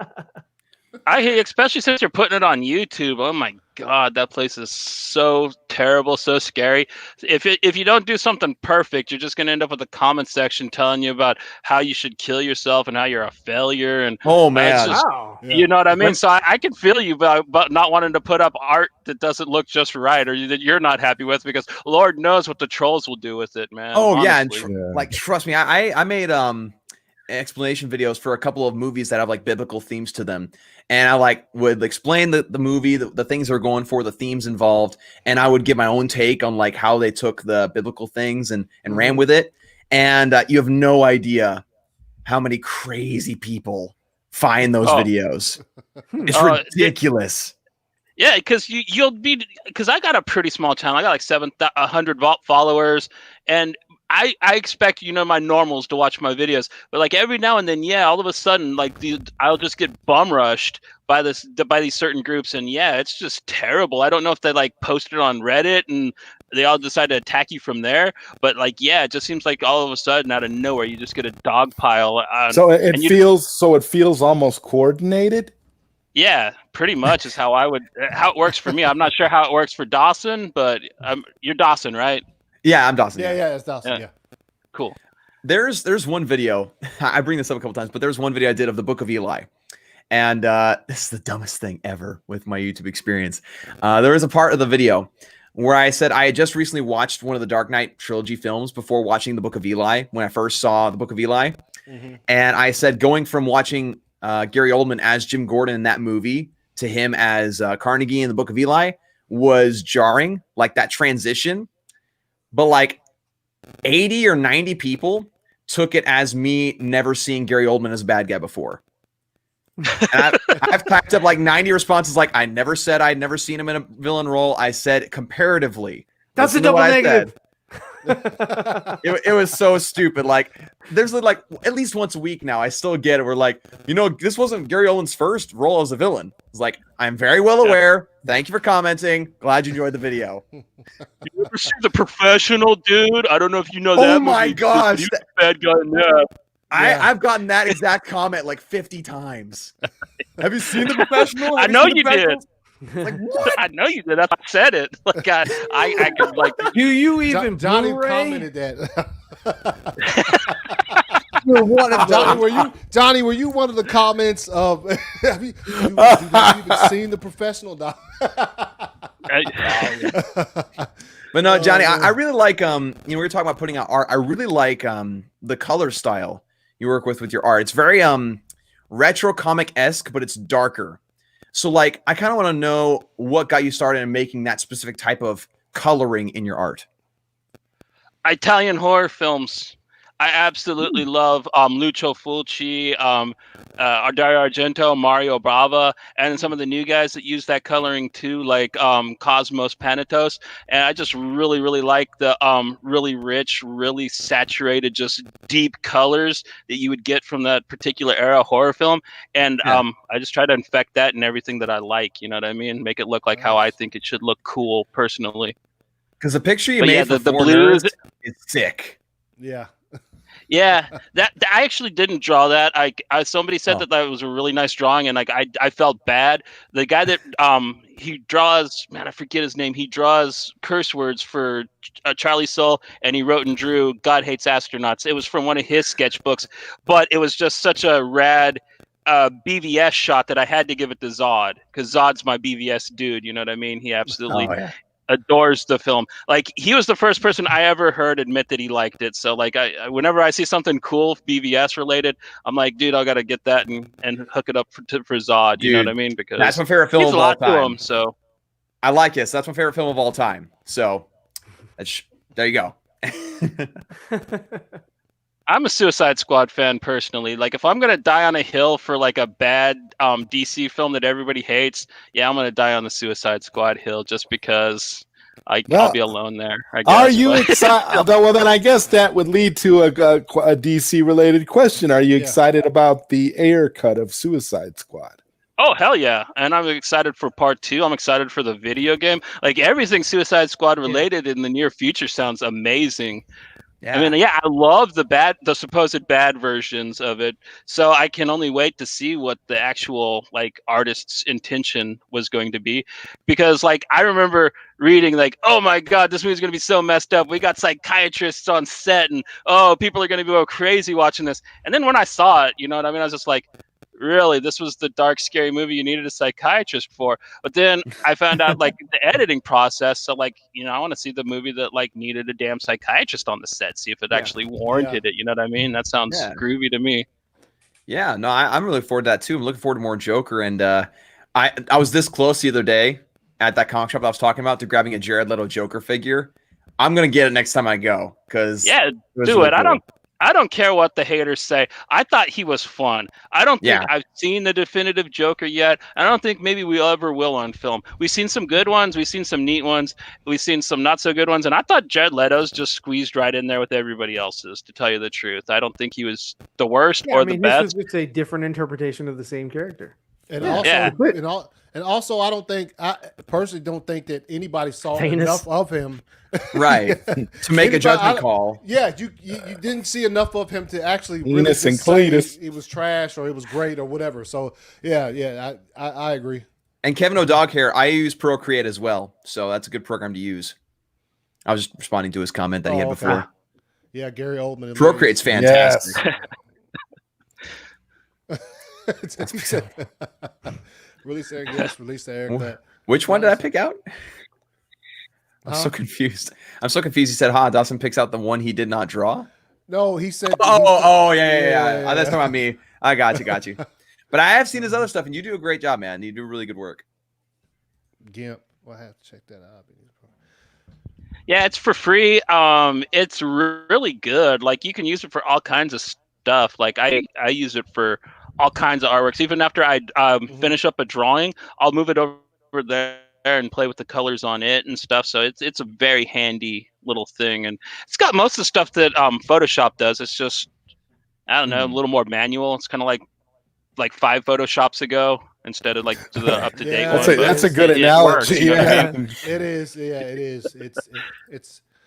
It's fire. It's fire. It's Photoshop without all the bells and whistles. So that's the thing with like programs nowadays. Is like I'm taking some classes where they require us to take or use InDesign or Adobe Illustrator, and I use Adobe Illustrator for work. But the thing that infuriates me is all the command keys on the keyboard. I hate command keys. I just want to press a button, activate a setting, and then draw. That's all I want. And then they're just like, oh, press like F3 escape button in order to activate the certain setting. It's like, I don't want to memorize indistinct buttons for settings that doesn't make sense. I hate it. I hate computers. I love tablets. Yeah. Dawson is. I don't like those either, but yeah, I'm on pretty much the same path as you. Like the smarter they're supposed to be, the harder they are to use, man. Like I remember people could say whatever they want to, but like I would swear like Windows 98 was like the perfection. Like Windows has only gotten harder and stupider since then. Honestly. Yeah, no, I agree. I agree with that sentiment. That's just with computers in general. They like do the weirdest things. Like my laptop, out of nowhere, will just all of a sudden switch my search engine to Yahoo. And I'm just like, I didn't touch that.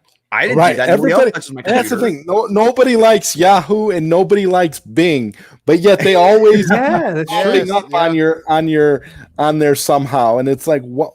And then they make it like a maze in order to change it back to Google because they know nobody likes them. That's exactly why they're paying to get their stuff popped up in there. Nobody likes you, Bing. Nobody likes you, Yahoo. No. Yahoo's just sitting around like, all right, let's infiltrate Nerdy in Many Ways computer again. Let's do this. Like, screw you. So I use Yahoo for like an email address that like I only have like family members send to, because like you do not get spam on your Yahoo mail anymore. Like that shit, my Chrome is full of it, but like Yahoo, like it'll just have what you want to have in there. That's kind of the best, only thing that it's used for is like if you want to have like a really secretive email account that only has what you want in it, like use them. But otherwise, I don't see the point of the platform at all anymore. Their searches suck. Like Google,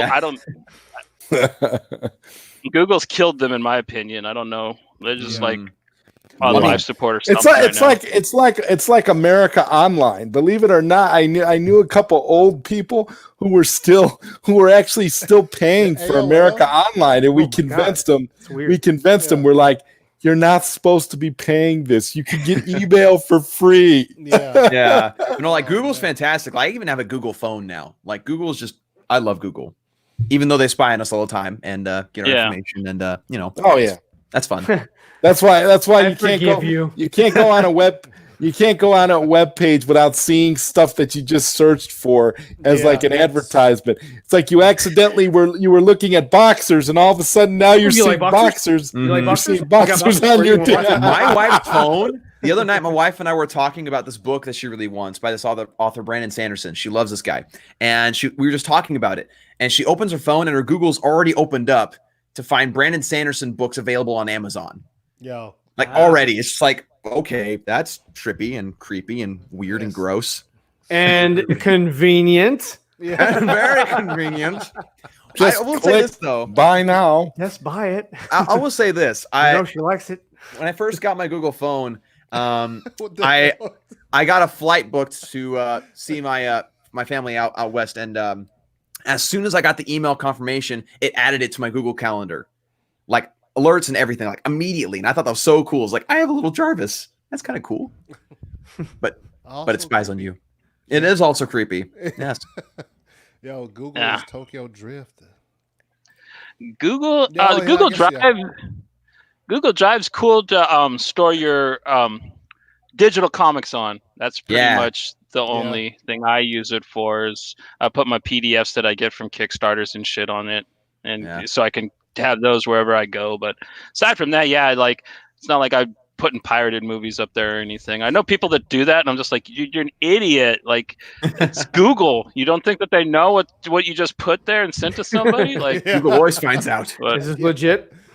Looks legit to me. They always know. Yeah. Oh my goodness, that's pretty good.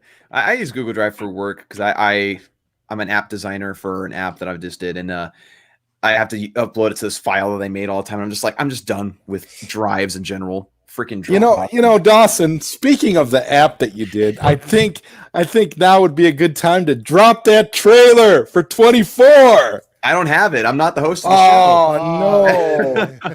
Oh, I completely forgot. Well, well. That's a testament to Anthony. You know, hey, he forgot that the show was in good hands. Yeah, you got to. I'm confused by that statement, Ryan. He's talking about God. So confused what you meant by that. So what did you guys think about? What did you guys think about Doom Patrol season 2? I was really impressed, especially after I found out that the whole half the season was shot as a punt job, basically because of COVID. They didn't get to film what they wanted to, so the entire last half of the season was improvised, and it came out so good. Like, did you guys watch that? Like, do you guys have any opinions on the season 2 of Doom Patrol? I haven't gotten that far yet in Doom Patrol. I'm still watching season 1. Yeah. I just didn't complete it. I just never. Okay. I hadn't started it. I'm just catching up with so many things. So but I've heard it's good. So you can inform us. The first season was fire. Oh, well, Doom Patrol is my jam. As far as DC goes, they're definitely my favorite team. Definitely one of my favorite books, especially due to the Grant Morrison run. Which the show does lean heavily on, but it also uses a lot of Silver Age stuff. And this season, they actually kind of used a little bit of the new Gerard Way stuff as well. So it's just fun, man. It's just what it's supposed to be. Like these weird, strange characters having these social crises by themselves that then leads to them defeating them, which it's just such a neat concept. And I love that they were able to take that from the comic book and do it so well in the show. So I really want to watch it from my man Brendan Fraser. With it. Yeah, because I love Brendan Fraser from the Mummy trilogy. Well, not the trilogy, the first 2 movies, because the third one doesn't exist. But I love Brendan Fraser, so I want to watch it at least for that reason.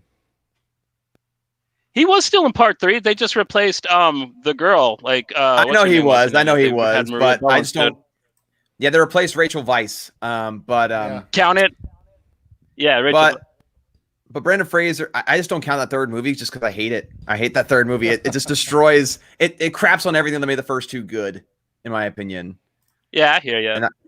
But he was still good in it. I mean, I just always enjoy him. He's just such a doofus. He was still awesome. Enjoyable for sure. It's just I don't know. It just bothered me how the first 2 movies take place in Egypt. Brendan Fraser's character has ties to Egypt. So does Rachel Weisz. In fact, she's a reincarnated princess of Egypt. And now all of a sudden they're in China. It's just why?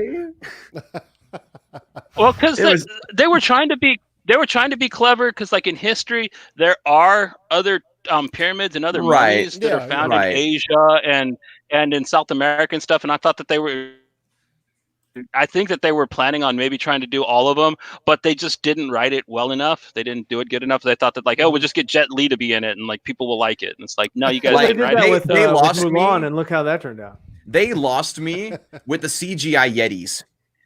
They lost me with that. As soon as those things came in, see, that was one of my favorite parts. Well, really, kind of reminded me of the little midget mummies from part 2. Yeah, they were the funny, goofy part. They were one of the better parts of it, in my opinion. I thought the actual terracotta army guys, I was that, and I thought that it just didn't work at all for the film. See, the terracotta thing intrigued me just because the terracotta army is just such an interesting topic in general, and also the concept of the people that built the Great Wall of China, the mummies that are down there. I thought that was a cool concept. But I just didn't think that the CGI and the Yetis was done very well. And I as soon as I came in, I just was okay, what the heck is this? I do like the pygmies from the second movie. Mm-hmm. You're absolutely right. Those things are very interesting, and they actually had a good little jump scare with those. But the Yetis coming in and saving them, and then Brendan Fraser having to say the line, "Same mummy twice," and I'm just my childhood, it's ruined.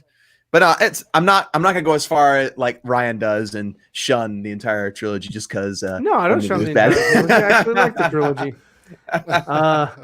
I know. I'm they think I hate everything for some reason. Well, you do. No, I like the Mummy. No, the Mummy Returns. You just hate Logan because it's a copy of Blood.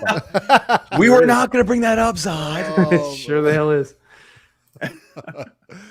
Oh man, Logan versus Bloodfather. I'm here to tell you right now, we don't care. Let me tell you, we don't care. That's pretty good. There you go. There you go. That sums it up. Stephen A. Smith has some pretty good quotable moments. to say the least. The people who can get his is Johnny still on here? I think his internet was having trouble. Let me see. You back? Yeah, I'm back. I'm sorry. Yeah, you're good. You were down there twice. I was like, yo, which one is which? Which is the real one? I got to agree on whoever was hating on Logan. Like, I don't understand why that movie is seen as great as it is. It's overrated. He fights a clone of himself in it. All right, it's not a good movie. Uh-oh. I don't care how mature they try to write it. Ryan found him a fellow hey, brother in arms. If you I don't like any of the X-Men movies. Like, I think that Fox just did terrible with all of it, and I don't think Logan was any better. I'd say Deadpool 1 and 2 are probably the only ones worth dying over. Yeah, the best of them all for me was First Class. I loved Kevin Bacon. I loved his performance. I thought he was a great villain. But yeah, that's my favorite one out of all the X-Men movies. See, I like Logan, but I understand that it is overrated. Sorry, people definitely did overhype it a little bit, but I do really like it. The thing with Ryan, though, is that he keeps saying that it's a copy of a movie called Bloodfather, which I ended that. It's got a lot of the same story beats, and so do 50 million other movies. So what you're saying is Logan's not original, and it's overhyped. It's not as original as people thought, but it's not the same movie. They praise it because of that, and that's for me my contention. I'm like, no, I'm sorry. The thing with that is that Logan is different from the X-Men films, and think about it: people who went and saw Bloodfather are probably not the same people who saw Logan, if we're being quite honest here. Oh yeah, I don't think Bloodfather played in theaters. I remember it was Netflix, that was straight to video. Yeah, I think it was. I think it was straight to video. Yeah, I'm saying the people who watched Logan probably did not watch Bloodfather as well. Sure, that's probably why they said it's original, because it was different from the rest of the X-Men films. It was very different. Yeah. He fights a clone of himself at the end of it. At least in Bloodfather, he just had to fight like an evil Sicario, which made sense. Like, honestly, like, if you're gonna sit there and try to you're gonna tell me that like a superhero movie is like breaking tradition and doing some amazing things, and then it ends with him fighting a clone of himself. I'm just like, no, it's not. It's really not. This isn't The Watchmen here, guys. It really isn't. Fire. Watchmen is fire. I'm gonna review the ultimate cut of that in like the next week or two. Oh wow, that'd be great. It's gonna take a while to watch though. It's on your Plex server, right, Zod? Yes, sir. That's like a whole day watch. See, I usually just watch the director's cut, the regular one, because that's fine enough. Like the extended cut, if you got a whole day, like go ahead. But like otherwise, I just stick to the regular director's cut. Most of my Saturdays. But I mean, I even like the theatrical cut of that film. I don't care what anybody says. I think Snyder did a all the movies cuts are good. Yeah, I was thoroughly impressed with that. When I first saw it in the movie theaters, I was like, yo, this movie is fire. And I almost wished I had brought dude, like I said, if you've ever watched it with the book right here and like look at it, it's phenomenal, man. But all the cuts in the movie are good. And all the people that complain about the ending, I think that the film ending actually makes more sense for a film. I think if they would have just dropped a squid on New York, it wouldn't have really made sense in a movie, to tell you the truth. So I think that even the ending of the film was done way better than people give it credit for, which I don't get. Like, I think that I still don't understand the hate for that film. I guess because people don't think people should mess with Alan Moore's stuff, but at the same time, the same Snyder people directed it. Yeah, pretty much. Yeah, that's it. The same thing is like people I know that hate that film. They'll sit there and they'll defend that crappy ass Jeff Johns Doomsday Clock till they're blue in the face, which is the ultimate betrayal of Alan Moore and his work, in my opinion. So it's a weird fucking situation with that. Yeah. Sorry about that, Johnny, but you were cutting out, man. We didn't get to hear what you said. You cut out really bad. Oh, I was saying, like, what's weird is people I know that hate the Watchmen movie and bash that ending all seem to really, really love Jeff Johns' Doomsday Clock, which I personally see as the true betrayal of Alan Moore and his work and his masterpiece. So it's kind of a really weird situation that we have here. I think that, like, between the two of them, Zack Snyder did a way better job living up to the man's dream and what he was trying to do than whatever DC's pooping out with Dr. Manhattan in it this month. Yeah, and if a giant, squid or starfish. Jeff John's trying to find Jeff John's wanking over Superman and Dr. Manhattan in the same panels. That's what that's about. Yeah, I mean, I don't know where I think personally. I think a lot of the hate, obviously because of Zack Snyder, but like I think it was when Man of Steel came out, because I didn't really hear that much backlash. It was comic book movies aren't being made to the source material, and then he comes out with Watchmen, which is the source material on film, and then like. I really didn't see hate initially, but after a while, I think once Man of Steel came out and everybody was like, it became fun for people to shit on Zack. Then they went back and they said, Watchmen, blah, blah, blah. He was too close to the source material. Like, which way do you want it? Yeah. Well, it's like, I need you to jump through so many hoops because I can't be put down in one place. It's like, you're not going to pin me down with a narrative. I'm just going to keep jumping all over the page.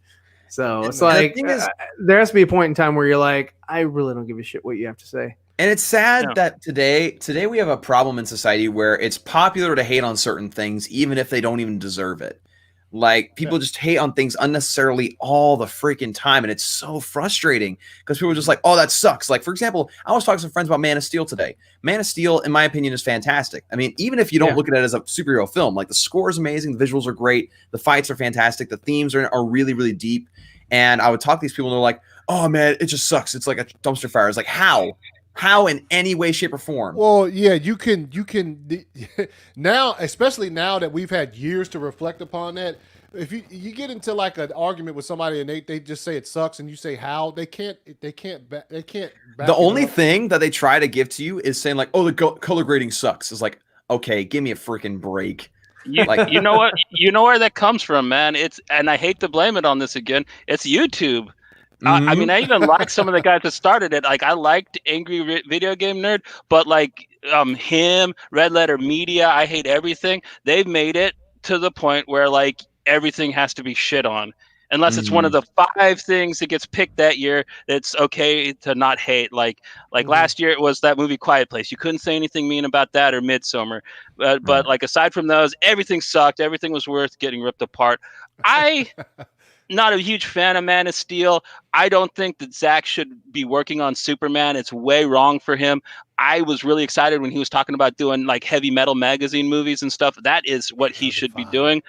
But all in all, you can ask Zod. I gave it a C grade when I watched it. It's a viewable film. I thought Russell Crowe was good in it. I liked the fight with what was the girl's name? Furiosa, something like that.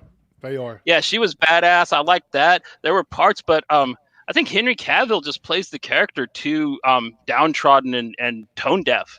I have a hard time liking Superman anyways. I don't really care for big A-list, super strong, unbeatable heroes. So they got to be kind of kitschy and enjoyable for me. Like, I really liked Smallville. That's probably my favorite Superman. So when I watched a Superman film about a guy that's just like pouty, walking around in the snow, basically like Wolverine, I'm just kind of like, this it's just me with my claws in the snow.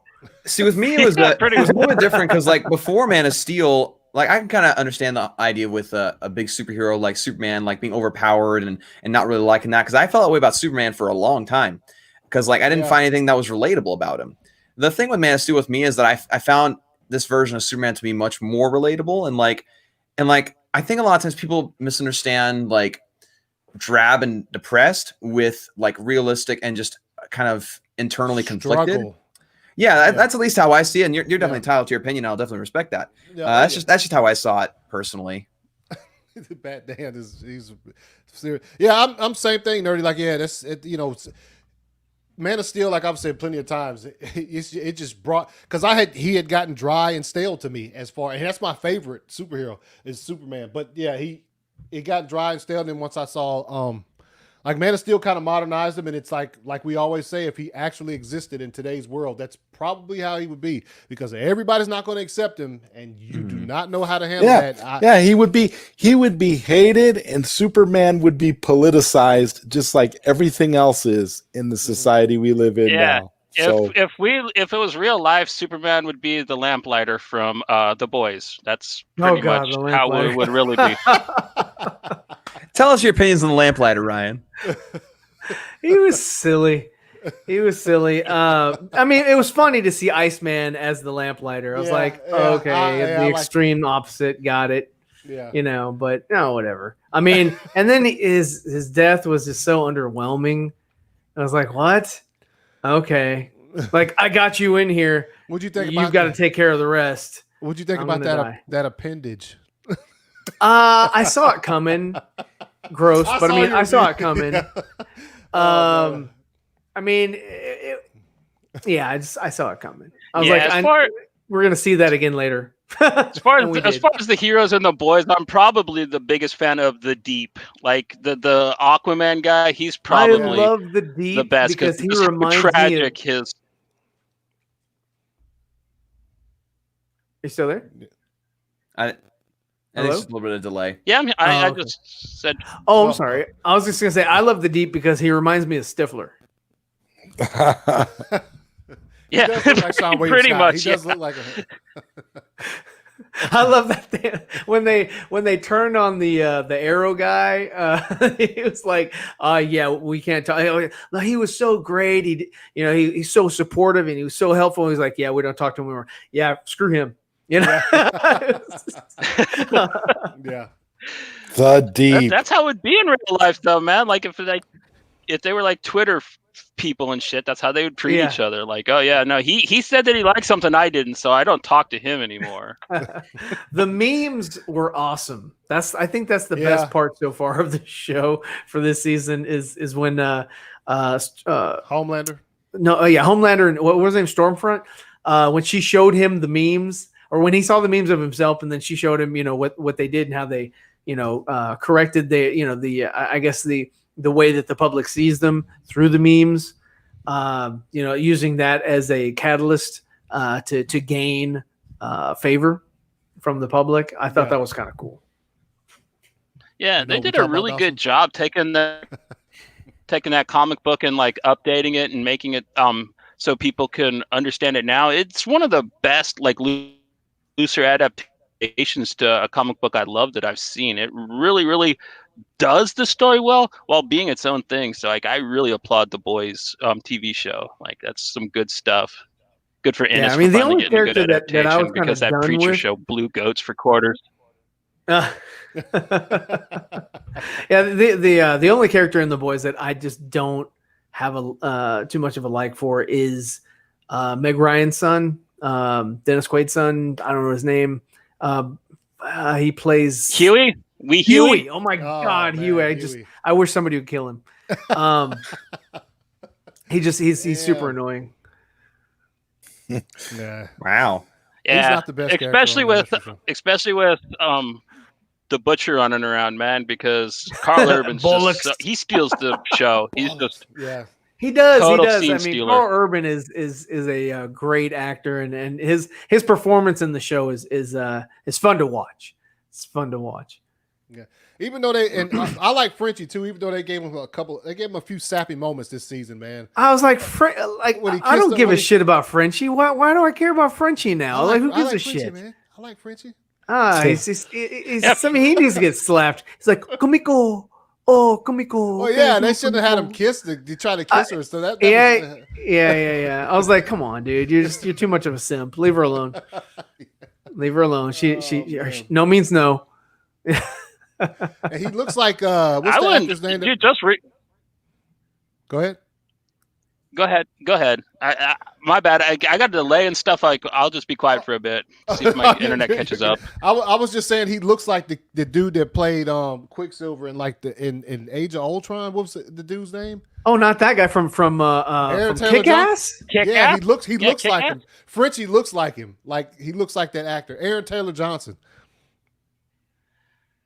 Yeah. Well, he's crazy anyways, man. Just reading the comic, I wouldn't mess with the female. There's literally like one page where she like rips this mobster's face off and like puts it on the pizza that's being delivered to the house, and like the other mobsters open it up and there's just like this dude's face on the pizza, and I'm just like, yep, even if she's a cute Asian girl, Ain't messing with it. I ain't getting my face ripped off and that's put on the a pizza.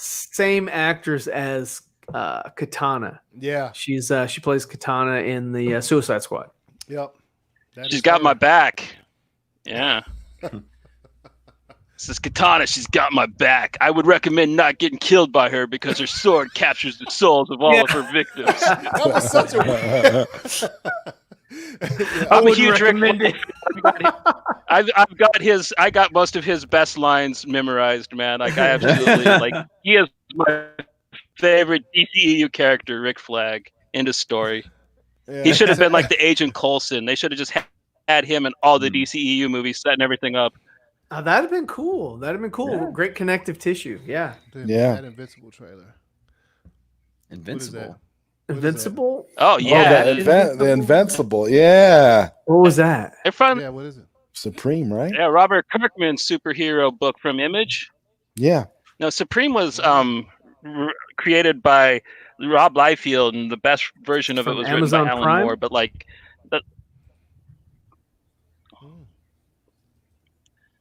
yeah, it's gonna be rad. Like, I'm surprised it's taken them this long. Invincible's probably the most popular non-Big Two superhero book that's out there. I figured they'd have did him before they did The Boys, but especially with how big Kirkman is, because like Walking Dead, how long was that damn thing on the air?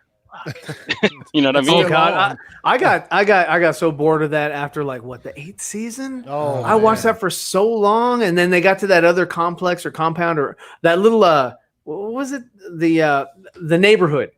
When they got into the neighborhood, I lost interest. I didn't care after that, and I just quit after the neighborhood and Negan came in the picture, I was done. I'm like, I'm sorry, I can't do this anymore. Negan ruined it. I love Jeffrey Dean Morgan. I love Jeffrey Dean Morgan, but I could not stand Negan, and I couldn't do it. I didn't get to Negan.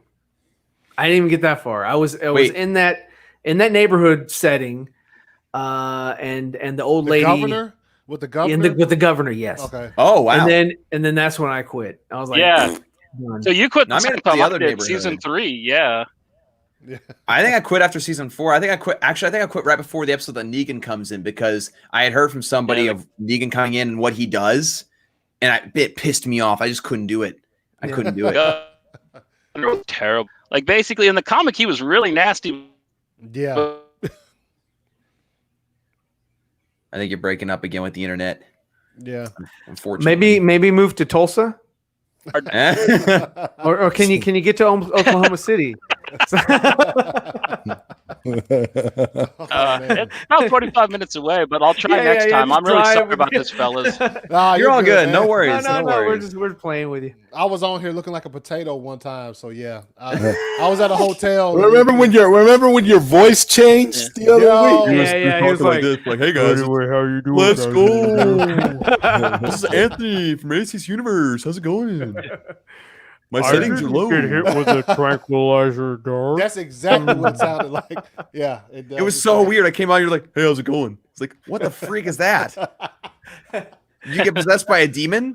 Like, oh man. So you guys got any other pressing issues you want to get to? Oh, I got a lot of issues, but I'm going to talk about them here.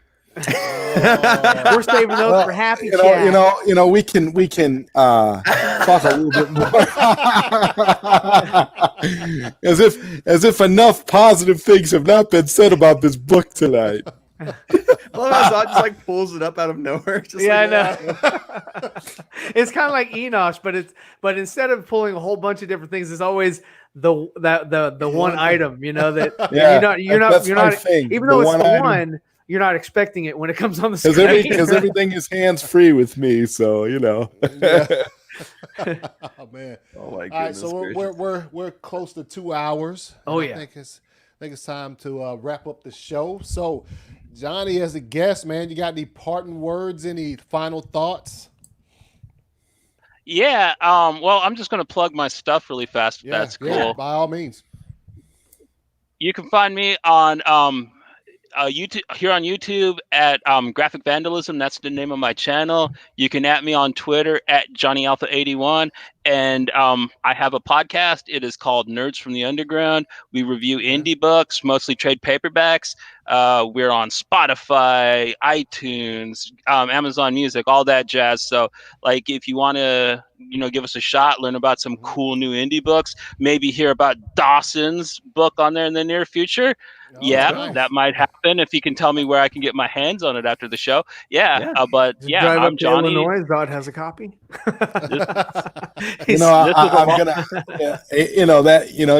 That's the thing to do. You gotta, but Dawson doesn't just have one book, Johnny.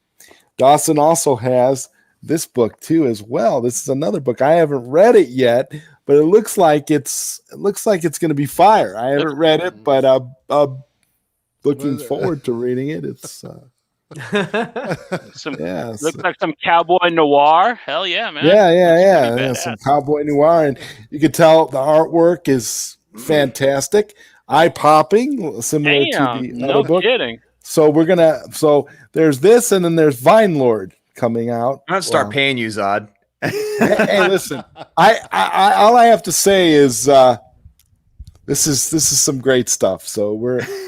And Johnny, and yeah, you'll know your books have made it when you're talked about on Nerds from the Underground, because he covers all the indie books. I mean, he goes into stuff. I've gotten so many great recommendations from listening to Johnny Alpha, and it's so great to have a friend who's like not really a fan of the big two comic book companies, and is always 100% down for indie comics. So that's great. Nice. And Brian, final thoughts? And I just thanks for having me, you guys. That's the last thing I want to say. Thank you for having me. It's a pleasure, man. Yeah, absolutely. We're great to have you here. So glad you came, Johnny. Come back anytime. Ryan? Yes. Hey, man, thanks for coming. I loved riffing with you today. It was very fun. I'm glad that there's somebody else with a level head about certain movies and things like that that is out there. It's so encouraging to know that there are other people out there that have a good barometer for good culture. So appreciate you coming, man. And yeah, I mean, I'm gonna sub to you, and I'll start following you, and maybe we can collaborate sometime. Collab, yeah, man. That sounds groovy. That's what it's all about. Collaboration. Yes. See, Johnny, you came to the right place, my friend.